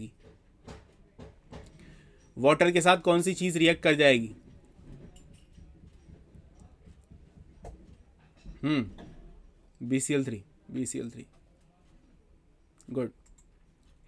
अरे देखो बच्चों, बोरॉन फैमिली और कार्बन फैमिली की सबसे बढ़िया बात यह है कि बोरॉन के अंदर ना MTP है, और ये MTP होने की वजह से बहुत सारी गड़बड़ियां भी होती हैं और बहुत सारे नुकसानात भी होते हैं। पहली बात तो ये, आप कंफ्यूज हो गए कि सर कार्बन से ज़्यादा रिएक्ट करेगा, बोरॉन से ज़्यादा रिएक्ट करेगा। बच्चों याद रखो, बोरॉन के अंदर MTP होता है, MTP, एक p ऑर्बिटल खाली होता है, यानी कि इलेक्ट्रॉन पेयर एक्सेप्ट कर सकता है। और देखो पानी को देखो एक बार, पानी कितना चालाक है। ये आया पानी, मैं ऑक्सीजन, मेरे पास है लोन पेयर, और मैं लोन पेयर दूंगा। अगर इसको दूंगा, किसको दूं? अरे कहीं जगह है कार्बन में तो सारे कमरे फुल हैं, सारे रूम्स फुल हैं, सारे इलेक्ट्रॉन फुल है, सारा ऑक्टेट कंप्लीट है। जिस वजह से ऑक्टेट कंप्लीट होने की वजह से कार्बन इलेक्ट्रॉन पेयर को एक्सेप्ट नहीं कर पाएगा। बोरॉन क्या करेगा भाई? बोरॉन जल्दी से एक्सेप्ट करके पेयर को, क्लोरीन को निकाल देगा। देखो हमेशा याद रखना, कभी भी कोई चीज़ रिएक्ट करना चाह रही है तो उसमें उसके पास पहले, ऐसा नहीं है कि वो एक को पहले निकाल दे फिर उसके बाद किसी को एक्सेप्ट करे, नहीं, उसके पास पहले वो किसी चीज़ को एक्सेप्ट करेगा, उसके बाद वो निकालेगा। ठीक है, पहले वो किसी चीज़ को एक्सेप्ट करेगा, उसके बाद वो निकालेगा। हमेशा रिएक्शन मैकेनिज्म इसी तरीके से जनरेट किया जाता है। ठीक है, वेरी गुड। BCl3 ज़्यादा रिएक्टिव होगा क्योंकि उसके पास एक्स्ट्रा खाली ऑर्बिटल है। ठीक है, गुड। अब लेकिन आप आगे जाकर कुछ ऐसे मैकेनिज्म भी पढ़ेंगे जिसके अंदर जैसे कार्बन का कोई कंपाउंड है, ठीक है, water is a helping hand. अरे भाई वाटर बहुत बढ़िया आदमी, वाटर बहुत खतरनाक भी है और बहुत बढ़िया भी है। देखेंगे आगे जाकर, पढ़ेंगे बहुत सारी चीज़ें। ठीक है, बहुत सारी चीज़ें पढ़ेंगे। याद है AlCl3 जो डालते हैं, अब मैं फिर बोलूँगा फ्रेडल क्राफ्ट रिएक्शन जो करते हैं, फ्रेडल क्राफ्ट एल्काइलेशन या एसाइलेशन जो करते हैं, उसमें AlCl3 डालते हैं, एनहाइड्रस, पानी नहीं डालते, एनहाइड्रस डालते हैं। फ्रेडल क्राफ्ट रिएक्शन के अंदर AlCl3 डालते हैं, एनहाइड्रस।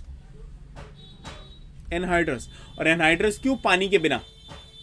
ठीक है, पानी के बिना का मतलब है अगर मैंने पानी डाल दिया, सबको मालूम है एल्यूमिनियम जो है पानी से रिएक्ट कर जाता है, रिएक्ट कर जाएगा और वो उसका कैरेक्टर खत्म हो जाएगा।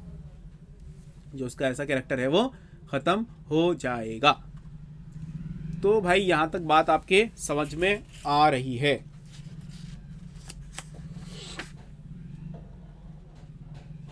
BCl3 जो है पानी के साथ रिएक्ट करके बोरिक एसिड बनाता है।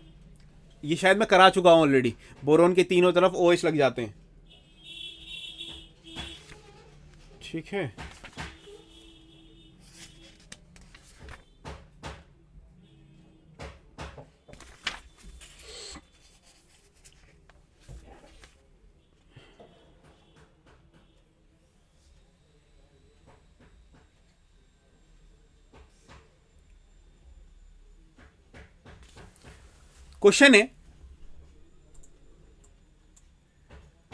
क्वेश्चन है आपके लिए, how do you explain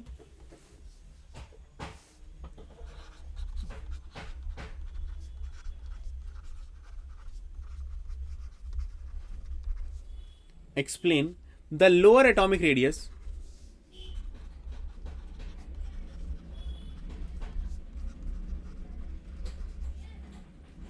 of gallium as compared to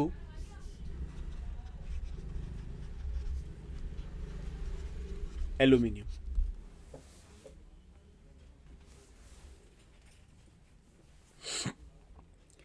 gallium का जो एटॉमिक रेडियस है वो एल्यूमिनियम से भी कम है।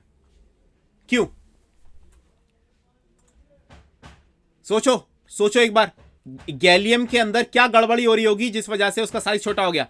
साइज छोटा होना का रीजन पहला तो ये होना चाहिए सर कि उसके जो इलेक्ट्रॉन है न्यूक्लियस की तरफ ज्यादा अट्रैक्ट होने चाहिए, और ज्यादा अट्रैक्ट होने की वजह से पुअर शील्डिंग होगी। पुअर शील्डिंग होने की वजह से, अरे सुन लो पहले, हाँ डी प्रेजेंट है, वेरी गुड, डी प्रेजेंट है। और डी प्रेजेंट होता है, डी जब होता है तो उसमें पुअर शील्डिंग होती है, वेरी गुड। शील्डिंग इफेक्ट या स्क्रीनिंग इफेक्ट भी बोलते हैं इसको। ठीक है, शील्डिंग इफेक्ट या स्क्रीनिंग इफेक्ट दोनों वैलिड है। ठीक है, तो गैलियम के अंदर डी है और डी के अंदर डी ऑर्बिटल है, और डी ऑर्बिटल के अंदर इलेक्ट्रॉन है, और उन इलेक्ट्रॉन की वजह से पुअर शील्डिंग इफेक्ट है। और पुअर शील्डिंग इफेक्ट क्या है? न्यूक्लियस बहुत अच्छा इफेक्ट दिखा रहा है गैलियम के आउटर इलेक्ट्रॉन्स पर, जिस वजह से उसका साइज रिलेटिवली छोटा हो गया। दैट्स व्हाई द क्या नाम है, atomic radius of the gallium is lower than as compare to aluminium. अरे बात समझ में आई बच्चों? क्या यहां पर सबके बात समझ में आ रही है? Everything is clear to all of you, yes or no? जल्दी जल्दी बताओ, क्या ये वाली बात आप सबके समझ में आई है?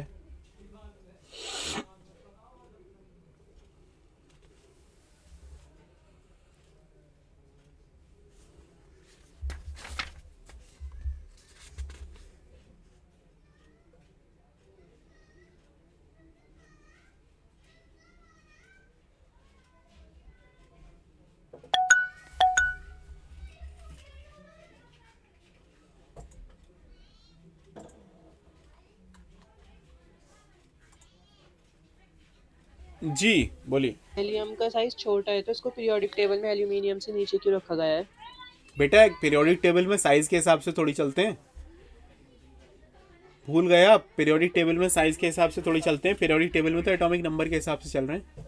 But sir from top to bottom size तो इंक्रीज होता है वो ना। जर्नल ट्रेंड होता है बेटा, उसको कहते हैं हम जर्नल ट्रेंड। यहाँ पर तो जनरल ट्रेंड की कोई बात ही नहीं है। यहाँ पर तो हम ऑब्वियसली जितनी एबनॉर्मल प्रॉपर्टी हैं उसी को तो पढ़ रहे हैं यार। अगर ऐसा ही होता तो मैं क्या नाम है आपका पीरियोडिसिटी वाला चैप्टर पढ़ा के ख़त्म करा देता, कि कोई ज़रूरत ही नहीं है आपको आगे पढ़ने की, क्योंकि पीरियोडिसिटी में जो नॉर्मल बातें चल रही हैं उसके हिसाब से सारी पीरियोडिक प्रॉपर्टीज़ आप डिफाइन कर लेते। मुझे स्पेशली पी ब्लॉक या स्पेशली एस ब्लॉक पढ़ाने की क्या ज़रूरत पड़ी? इसलिए ज़रूरत पड़ी जो वहाँ पर एबनॉर्मलिटीज़ हैं, कुछ वहाँ पर गड़बड़ियाँ हैं जो जहाँ पर जो आप नॉर्मल चीज़ से एक्सप्लेन नहीं कर सकते, वो इस यहाँ पर आके एक्सप्लेन करेंगे। ठीक है, इसलिए जर्नल ट्रेंड जो होता है वो ओवरऑल ट्रेंड होता है, लेकिन अगर मैं स्पेशली ग्रुप की बात करूं तो वहां पर कहीं ना कहीं कोई गड़बड़ी हमें मिल जाती है। Yes sir. ठीक है,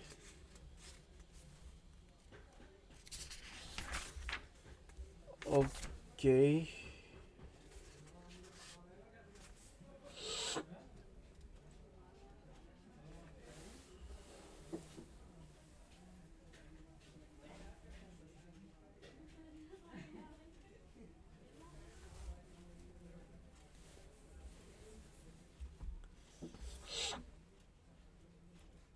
क्वेश्चन है भाई आपके लिए,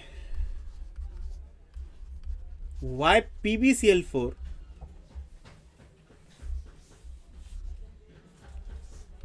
is highly reactive,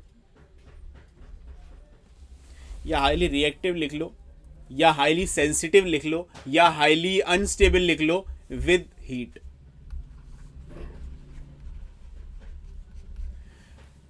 lead chloride जो है वो हाईली रिएक्टिव हो जाता है, या PbCl4 हाईली रिएक्टिव हो जाता है। रिएक्टिव भी बात वही है, हाईली सेंसिटिव भी है, क्योंकि सेंसिटिव होगा तो ऑब्वियसली, या हाईली अनस्टेबल है। जो आप लिखना चाहो आप लिख सकते हो। तीनों वर्ड्स वैलिड हैं। तीनों वर्ड्स क्यों वैलिड हैं? क्योंकि तीनों तरह के क्वेश्चन पॉसिबल हैं।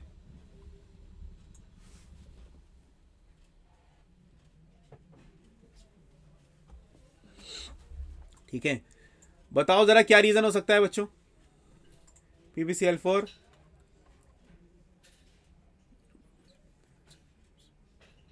Y don't we consider period 7 element? असल में पीरियड 7 के एलिमेंट्स जो हैं वो सारे के सारे मोस्टली रेडियो एक्टिव हैं। ठीक है, तो उनकी प्रॉपर्टीज़ हम इतनी ज़्यादा जानते भी नहीं है, पहली बात तो यह है, और दूसरी बात यह है आपके सिलेबस में नहीं है, और तीसरी बात यह है कि उनके बारे में बहुत ज़्यादा इन्फॉर्मेशन भी नहीं है। ठीक है, हाँ, जहाँ तक बात है एटॉमिक साइज वगैरह की, वहाँ भी ऐसी कोई ना कोई गड़बड़ी आपको मिलेगी, बिल्कुल मिलेगी।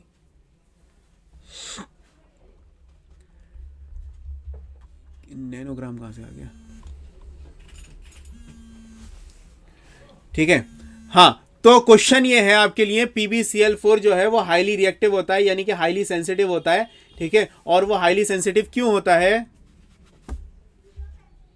Very good. अरे बाकी लोग क्यों नहीं बता रहे? PbCl4 जो हमारा लेड क्लोराइड जो है, वो लेड क्लोराइड के अंदर कौन सा वाला ज्यादा स्टेबल होता है? PbCl2 होता है। और PbCl4 क्यों नहीं होता? जरा जल्दी जल्दी बता दो, क्या भूल गए बच्चों?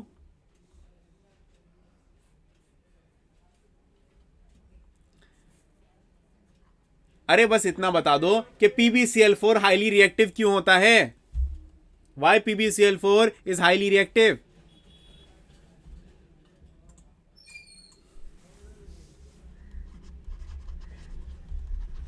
हाईली रिएक्टिव क्यों होता है जी?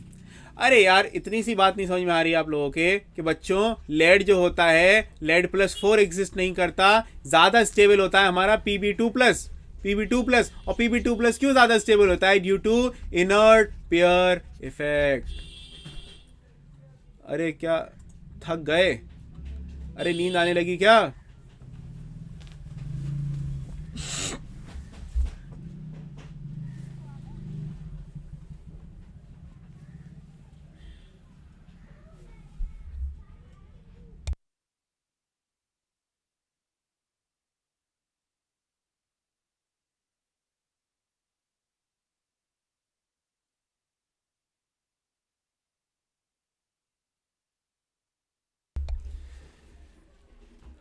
हाँ, वेरी गुड, स्टेबिलिटी कम हो गई, सिंपल सी बात है। आगे आते हैं जरा। थोड़ा सा आगे आते हैं। अच्छा, एक क्वेश्चन बताओ। एक एक ये एक मतलब ठीक है, इसके हमारा इससे भी रिएक्टिव, इससे रिलेटेड भी है और थोड़ा सा वो भी है। ठीक है, क्वेश्चन ये है, एनवायरमेंटल साइंस में भी आता है ये। ठीक है, जो हमारी कार्बन मोनोऑक्साइड है इज पॉइजनस।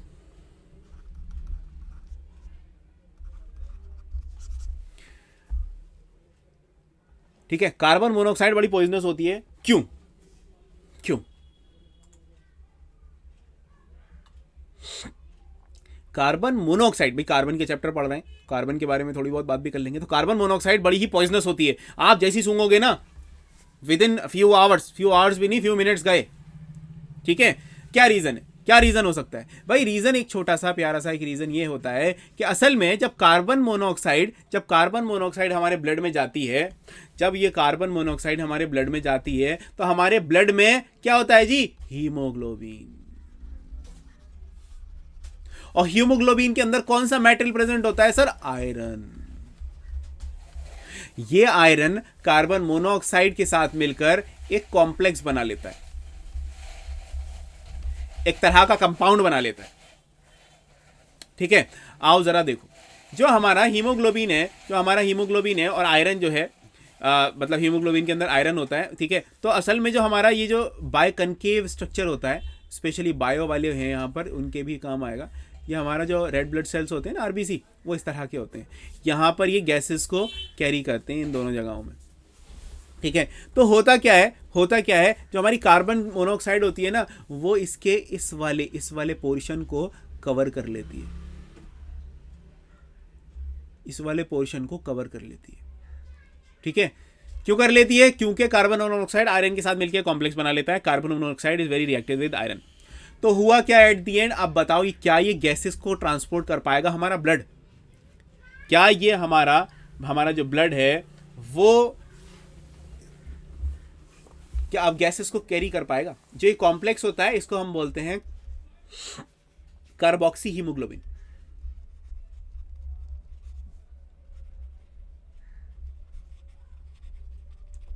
Carboxy haemoglobin.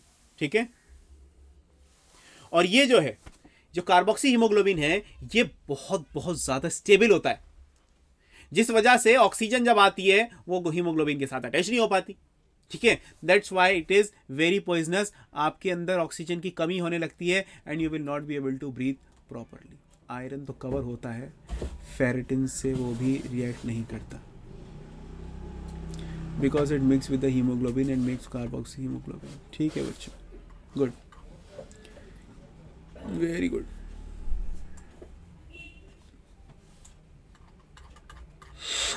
ठीक है जी, आगे आते हैं। हाउ, क्वेश्चन है एक और, जो आपका कार्बन डाइऑक्साइड होता है, ये है major responsible for global warming.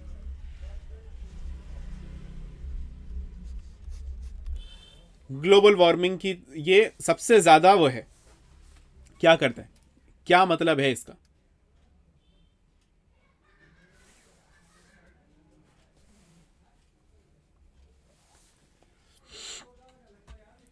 ठीक है, क्या मतलब है इसका? यानी कि अगर हमारे एटमॉस्फेयर में कार्बन डाइऑक्साइड की मात्रा बढ़ गई तो ग्लोबल वार्मिंग क्रिएट हो जाएगी, यानी कि अर्थ का टेम्परेचर बढ़ने लगेगा।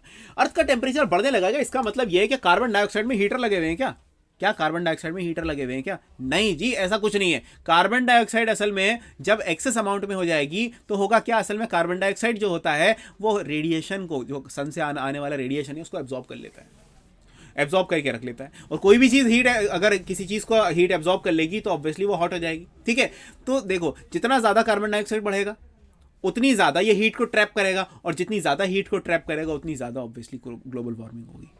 So that's why carbon dioxide causes global warming, और ये अर्थ का एंटायर टेम्परेचर बढ़ा देता है ऑब्वियसली, जिसको ग्रीन हाउस इफेक्ट भी आते हैं। ये मतलब ये बातें आप लोगों ने ऑलरेडी पढ़ी हुई हैं।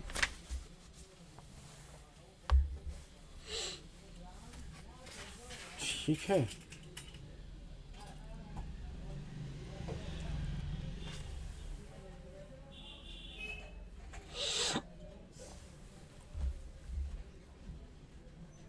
इसको रिपीट कर देते हैं जी।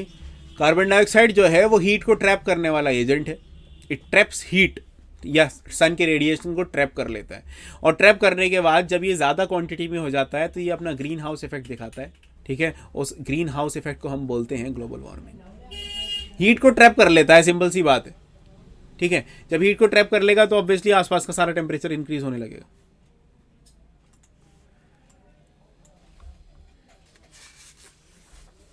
ठीक है जी, एक और क्वेश्चन पे आ जाओ। हम ये पी ब्लॉक खत्म कर रहे हैं आज। ये पी ब्लॉक के बचे कुछ आखिर के क्वेश्चन बचे हैं जो मोस्टली आपको आते ही होंगे।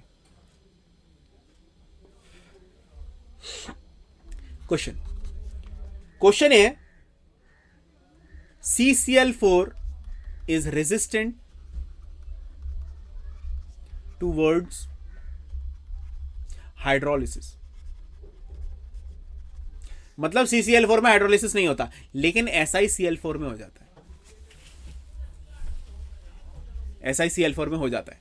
अब जरा याद करो रिएक्शन। ओहो, रिएक्शन, अच्छा सर, रिएक्शन किस वजह से होता है कि सेंट्रल एटम जो है मेरे पास, उसके पास खाली जगह होनी चाहिए, खाली ऑर्बिटल होना चाहिए जिसके अंदर रिएक्शन हो जाए। हाइड्रोलिसिस का मतलब है पानी, वही वाली बात आ गई। ठीक है, पानी, यानी कि पानी का रिएक्शन इससे हो या इससे हो। तो सिंपल सी बात यह है भाई, एस के अंदर कौन सा ऑर्बिटल खाली होता है? अरे सिलिकॉन के अंदर कौन सा एम्प्टी ऑर्बिटल होता है? जल्दी जल्दी बता दो यार। अब मतलब यार ये वाली चीज़ें तो सब रिवाइज हो रही हैं, ये सब मैं ऑलरेडी करा चुका हूँ। अरे कौन सा ऑर्बिटल खाली होता है जी सिलिकॉन के अंदर? बहुत बढ़िया, डी होता है खाली। वेरी गुड, वेरी गुड भाई, डी खाली होता है। और इस डी खाली होने की वजह से वाटर अपने इलेक्ट्रॉन को उसमें दे देता है, जिस वजह से सिलिकॉन टेट्राक्लोराइड जो है वो ज़्यादा रिएक्टिव होता है as compare to CCl4 towards hydrolysis में। ठीक है,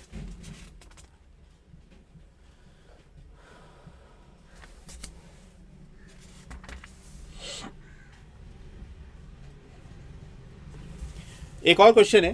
क्वेश्चन ये है,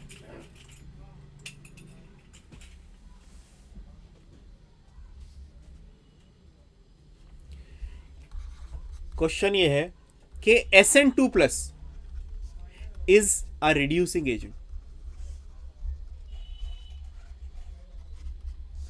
but Pb2+ is not.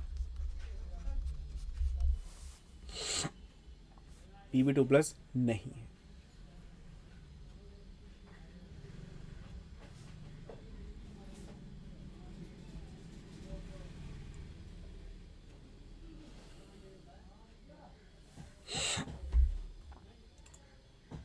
हाँ जी, टिन क्लोराइड जो SN है, सिन है, क्या नाम है, स्टेनम है, यानी कि टिन जो है ये हमारा रिड्यूसिंग एजेंट है, जबकि लेड नहीं है।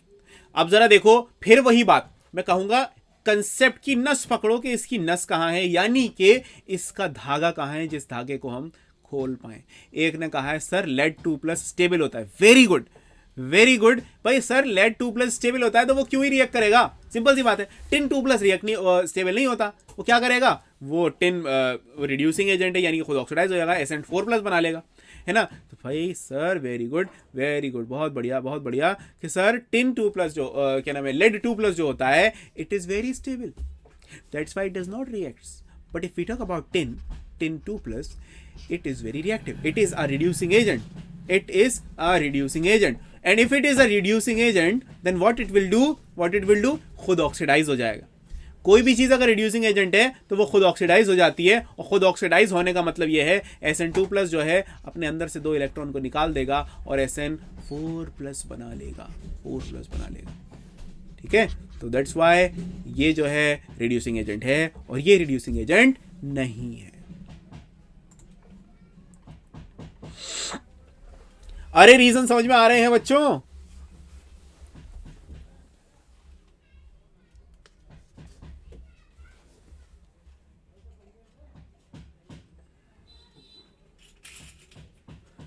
अरे भाई Lead2+ स्टेबल नहीं होता। अब मैं इसको बार बार अगर ये कहूं कि सर Lead2+ स्टेबल नहीं होता, क्यों नहीं होता? क्योंकि उसके अंदर इनर्ट पेयर होता है। इनर्ट पेयर क्या होता है अब वो आपको मालूम है। ठीक है, इनर्ट पेयर इफेक्ट की वजह से लेड 4+ जो है, ठीक है, लेड 4+ स्टेबल नहीं होता, लेकिन लेड 2+ स्टेबल होता है। और अगर लेड 2+ अगर ज़्यादा स्टेबल है और ये ज़्यादा स्टेबल होने की वजह से रिएक्शन नहीं करेगा, रिएक्शन नहीं करेगा। ठीक है जी। अब देखो, जैसा ये क्वेश्चन था ना, इसी का ही एक ऑपोजिट क्वेश्चन, इसी का ही बिल्कुल एक opposite question. PbO2 is good oxidizing agent.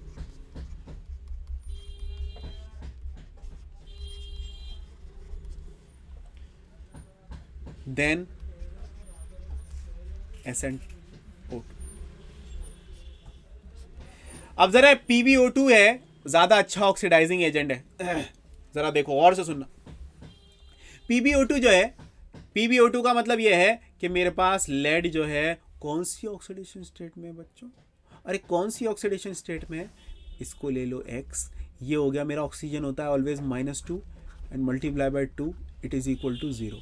ठीक है, मेरे पास हो गया x इज इक्वल टू +4, यानी कि लेड जो है मेरा 4+ ऑक्सीडेशन स्टेट में है, 4+ ऑक्सीडेशन स्टेट में। तो लेड अगर मेरा 4+ ऑक्सीडेशन स्टेट में है और ये बढ़िया ऑक्सीडाइजिंग एजेंट है, बढ़िया ऑक्सीडाइजिंग एजेंट है, अच्छा ऑक्सीडाइजिंग एजेंट है, यानी कि दूसरे को ऑक्सीडाइज करेगा। अरे दूसरे को ऑक्सीडाइज करेगा तो खुद क्या हो जाएगा? अरे भाई अगर ये दूसरे को ऑक्सीडाइज करेगा, अगर ये दूसरे से इलेक्ट्रॉन छीनेगा तो खुद ले लेगा ना, खुद इलेक्ट्रॉन ले लेगा। तो लेड जो है 2 इलेक्ट्रॉन लेकर स्टेबल लेड 2+ बना लेता है, जिस वजह से it will be considered as a good oxidizing agent. लेकिन टिन के अंदर ऐसा नहीं होता। क्योंकि टिन के अंदर ऐसा क्यों नहीं होता जी? क्योंकि सिंपल सी बात है सर, Sn4+ जो है ना, Sn4+ जो है ना वो ज्यादा स्टेबल है। Sn4+ is more stable then Sn2+।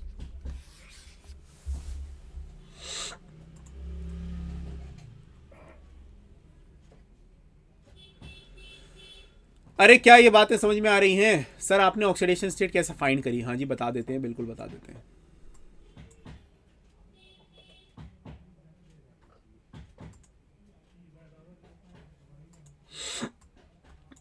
देखो मेरे पास था PbO2, ठीक है, लेड की मान लो x। अब जरा बताओ इस पूरे मॉलिक्यूल पे क्या कोई चार्ज है? क्या कोई चार्ज है? नहीं है। तो यहां पर मैं लिखता हूं चार्ज, यानी कि 0। अब मेरे पास बचा ऑक्सीजन। कितने ऑक्सीजन है जी? इसमें मैं करूंगा 2 ऑक्सीजन है। और हर ऑक्सीजन पे कितना चार्ज होता है? नॉर्मली ऑक्सीजन पे हमेशा -2 ही चार्ज होता है। इक्वेशन सॉल्व कर लो, आ जाएगा आपका +4। ऐसे आप किसी का भी निकाल सकते हो, किसी का भी। जैसे फॉर एग्जांपल KMnO4, ठीक है, मुझे Mn का निकालना है, Mn का, ठीक है, Mn का रख लो x। पोटेशियम सबको मालूम है ग्रुप 1 एलिमेंट है, इसके ऑक्सीडेशन स्टेट ऑलवेज +1 होगा, ठीक है। अब देखो 4 ऑक्सीजन है, तो यानी कि 4 मल्टीप्लाई बाय ऑक्सीजन कितना दिखाता है? -2 इक्वल टू कोई चार्ज है इस पे? नहीं है, 0। कितना हो गया जी x? +7।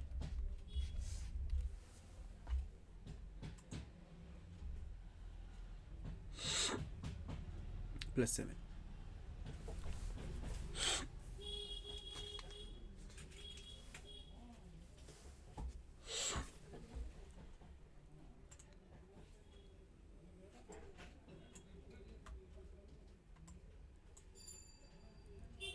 ठीक है, आओ एक और क्वेश्चन की तरफ,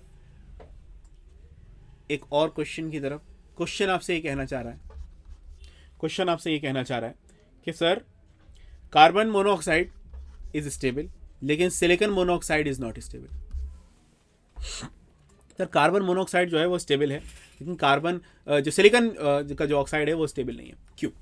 अरे भाई सिंपल सी बात है भाई, कार्बन के साथ ऑक्सीजन जुड़ा हुआ है, ये भी 2p है, ये भी 2p है, इसके अंदर भी 2p होगा, इसके अंदर भी 2p होगा। सर 2p पाई बॉन्डिंग होगी, 2p पाई बैक बॉन्डिंग होगी, जिस वजह से कार्बन मोनोऑक्साइड एग्जिस्ट करेगा। सिलिकॉन के अंदर होता है 3p और ऑक्सीजन के अंदर होता है 2p। अरे बच्चों, प्यारे बच्चों, सिंपल सी बात है, बहुत पहले बताया था तुम्हें कि सर 3p और 2p की बॉन्डिंग अच्छी नहीं होती। जिस वजह से इसके अंदर बैक बॉन्डिंग बहुत अच्छी नहीं होगी. That's why silicon monoxide will never exist and carbon monoxide will exist. Very good, बहुत बढ़िया.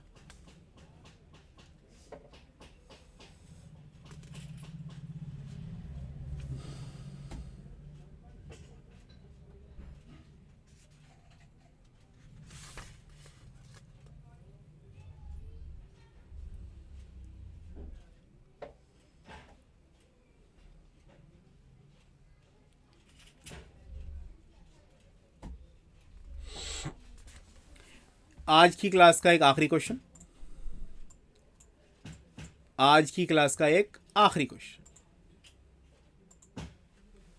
आखिरी क्वेश्चन कह रहा है कि बस सिर्फ इतनी छोटी सी बात बता दो कि बच्चों जो बोरॉन के हाइलाइट्स हैं BX3 जो हैं ये जो हैं ये होते हैं आपके ट्राइगोनल प्लेनर. लेकिन एल्यूमिनियम के X3 जो हैं ये होते हैं टेट्राहेड्रल. गौर से सुनो. ट्राइगोनल प्लेनर होते हैं BX3 और AlX3 होते हैं टेट्राहेड्रल. याद होगा बच्चों, याद होगा. दोनों के दोनों बैक बॉन्डिंग शो करते हैं. बोरॉन के अंदर ही अंदर बैक बॉन्डिंग हो जाती है. और दूसरी बात यह, बोरॉन इतना छोटा है कि वो चौथे हाइलाइट को अपने पास नहीं ला पाएगा. एल्यूमिनियम बड़ा है. एल्यूमिनियम बड़ा है जिस वजह से चौथा हाइलाइट अपने पास ले आएगा और चौथा हाइलाइट अपने पास आने की वजह से AlX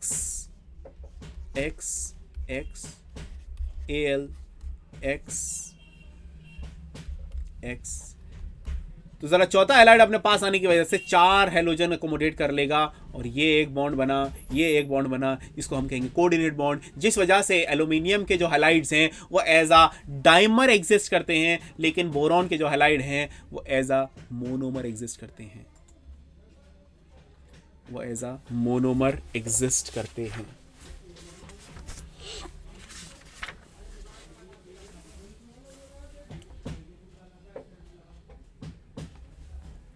ठीक है जी. अरे बात समझ में आई? ये सारी बातें रिपीट कर रहा हूं मैं, कोई नया कंसेप्ट नहीं है. अब कोई भी नया कंसेप्ट नहीं है बच्चों. अरे क्या समझ में आया आप लोगों के? यार तुम लोग बताते नहीं हो.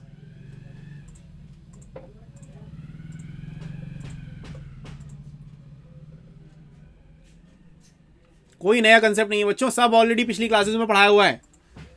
सब कुछ पिछली क्लासेस का पढ़ाया हुआ ही है. एक और रीजन, एक और क्वेश्चन.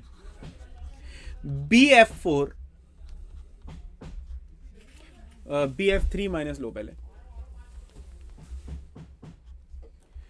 BF3 जो है होता है, BF3 होता है नॉर्मली.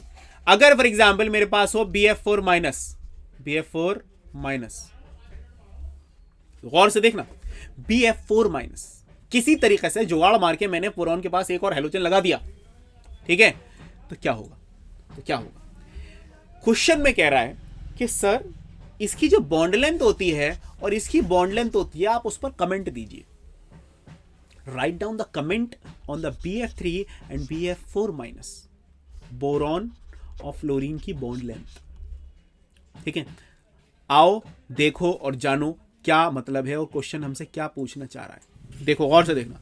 BF3 के अंदर मैं बात कर रहा था तो मेरे पास बोरॉन के अंदर MTP था और एक फ्लोरीन यहां पे आ गया, एक फ्लोरीन यहां आ गया और एक फ्लोरीन यहां आ गया. सिंपल सी बात है. और यहां पर मैंने सोचा था कि यहां पर कुछ ना कुछ गड़बड़ी होगी, गड़बड़ी हो रही है. फ्लोरीन भी 2p है, बोरॉन भी 2p है, 2p बढ़िया बढ़िया बैक बॉन्डिंग. ये हो रहा है इनका गुलू और ये हमारी बैक बॉन्डिंग होने की वजह से इसकी बॉन्ड लेंथ जितनी होनी चाहिए थी उससे थोड़ी कम हो जाएगी. लेकिन BF4 माइनस की बात करते हैं. BF4 माइनस में बोरॉन तो है ही, एक फ्लोरीन अपने p ऑर्बिटल, खाली p ऑर्बिटल ने के अंदर फ्लोरीन ने अपने इलेक्ट्रॉन्स दे रखे हैं, जिस वजह से इस पर टोटल पे चार्ज जो है वो नेगेटिव आ गया. जिस वजह से यहां पर क्या बैक बॉन्डिंग होगी? क्या इसमें बैक बॉन्डिंग होगी? क्या BF4 माइनस के अंदर बैक बॉन्डिंग दिखेगी?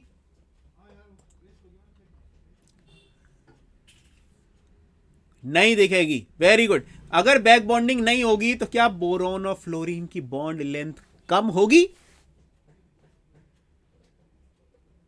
बिल्कुल नहीं होगी। Very good. और अगर इनकी बॉन्ड लेंथ कम नहीं होगी तो सिंपल सी बात यह है प्यारे बच्चों कि BF4- की बॉन्ड लेंथ ना रिलेटिवली ज्यादा होती है, मोर होती है, मतलब एक नॉर्मल लेवल की होती है। एक नॉर्मल होती है, कितनी होती है? 143 पिकोमीटर होती है जी, 143 पिकोमीटर। लेकिन अगर इसकी बात करें तो इसकी बैक बॉन्डिंग की वजह से छोटी हो जाती है, जो हमारी रह जाती है 130 पिकोमीटर्स। 130 पिकोमीटर्स। तो ये हुआ हमारा रीजन। ठीक है, सिंपल सी बात है भाई, इसकी ज्यादा होगी। ठीक है, क्या पी ब्लॉक चैप्टर समझ में आया आप लोगों के? क्या आप लोगों के पी ब्लॉक चैप्टर समझ में आया?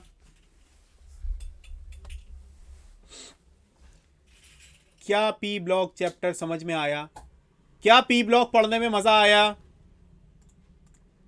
क्या पी ब्लॉक पढ़ने में मजा आया? बहुत बढ़िया, वेरी गुड, वेरी गुड। सब बहुत मजे कर रहे हैं।